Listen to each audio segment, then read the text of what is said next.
Sup mga baby boy? Adlaw Domingo karon mga baby boy. Ya, kumusta man yung adlaw ron? Nagasimba na pamutanan mga baby boy. Sa mga tagsa-tagsa to ka reliyon niya gituuhan. Kamal kasimba na mo.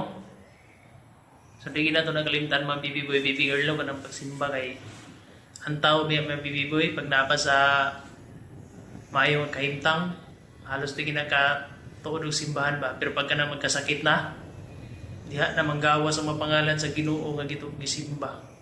So mo na tinud nga istorya mga baby boy, pero samtang karon himsog pa ta di kina to na kalimtan ang pagsimba. I-balance na to itong material o spiritual nga panginahanglan. Kita nyo nasa luyon ako mga baby boy. Mo din niya mong ginatrabaho din yung modular cabinet ni siya. So ang among gigamit na nga materialis mo ni siya PVC board. Dili ni siya marin. Kundi ito PVC plastic. So katong gusto magpahimo, PM lang mo sa kuha.